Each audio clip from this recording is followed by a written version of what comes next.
किसी ने कहा है कि इस दुनिया में सफल ना हो पाने का कारण यह नहीं है कि हम अपनी लिमिट से बड़ा सपना देख लेते हैं, बल्कि इसका कारण यह है कि हम अपनी लिमिट से बाहर निकलने की कोशिश ही नहीं करते। एक बच्चा 4 साल तक बोलना नहीं सीख पाता। उस बच्चे के बाप को भी लगता है कि मेरा बेटा लाइफ में कुछ भी करने के लायक नहीं है। वो बच्चा बड़ा होकर इंश्योरेंस सेल्समैन बनता है, लेकिन उसमें भी फेल हो जाता है। कोई सोच सकता है कौन है वो बंदा? अल्बर्ट आइंस्टाइन एक ऐसा भी बंदा था जिसको रुलाने में उसकी जिंदगी ने कोई कमी नहीं छोड़ी, लेकिन उसी बंदे ने दुनिया को हंसाने में अपनी जिंदगी लुटा दी। चार्ली चैपलिन नाम था उनका। एक फीमेल सिंगर जब अपना पहला गाना रिलीज करती है तो उसकी पूरी दुनिया में सिर्फ 200 कॉपी बिकती है और उसके 10 साल बाद तक उस सिंगर को कोई नहीं जानते। लेकिन उस सिंगर ने इन 10 सालों में इतनी मेहनत करी कि एक गाना ऐसा आता है जो दुनिया के सारे रिकॉर्ड तोड़ देता है। कैटी पेरी नाम है उनका। देखो, फेल होना कोई हार नहीं है। फेल का मतलब है कि जहां से आए थे वापस जाओ और अपने आप को बेहतर बना के लाओ।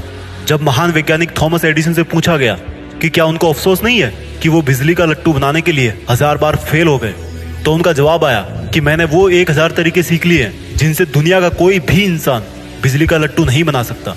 और जब मुझे ये पता लग गया कि इन तरीकों से बल्ब नहीं बनाया जा सकता, तो मैं इनके अलावा कुछ और ढूंढूंगा। और फिर पता ही है क्या हुआ। आज हमारे घर में अगर एक भी दिन बल्ब ना जले तो अजीब सा लगता है। एक बेटे को उसका बाप मेडिकल पढ़ाई करने के लिए कॉलेज में डालता है, लेकिन उस बेटे का मन मेडिकल में ना होकर प्रकृति में था। उसने कॉलेज छोड़ दी। उसके बाप ने बोला कि ये मेरी जिंदगी की सबसे बड़ी असफलता है कि मेरे बेटे ने कॉलेज छोड़ दी। बाप ने दूसरी कॉलेज में एडमिशन करवा दिया और बेटा वहां से भी भाग आया कि मुझे मजा नहीं आ रहा। फिर उस लड़के ने वो किया जो उसको लगता था कि सिर्फ वो कर सकता है, और अपनी गिनती दुनिया के सबसे महान वैज्ञानिकों में लिख के चला जाता है। चार्ल्स डार्विन नाम था उनका, जिन्होंने वैज्ञानिक बनने के बाद खुद स्वीकार किया कि मेरे घर वाले और मेरे टीचर्स मुझे हमेशा बिलो एवरेज ही समझते थे। लेकिन समझने से वो चीज थोड़े बदल जाती है जो आप हो। इन लोगों ने कभी अपने आप को लिमिट से नहीं बांधा, चाहे इमेजिनेशन की हो, चाहे हार्डवर्क की हो, चाहे टारगेट की हो। इन लोगों ने उस लिमिट के बाहर सोचा है और किया है जिस लिमिट में हम में से अधिकतर लोग जीते हैं। और जब उन्होंने उस लिमिट से बाहर सोचा है तो उन्होंने वही पाया है जो खुद अपने आप में लिमिटलेस था।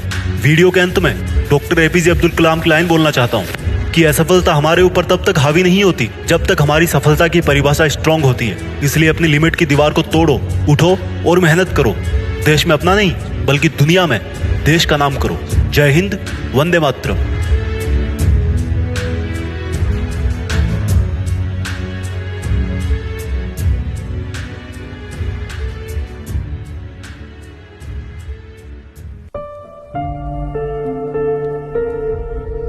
जीत फिक्स।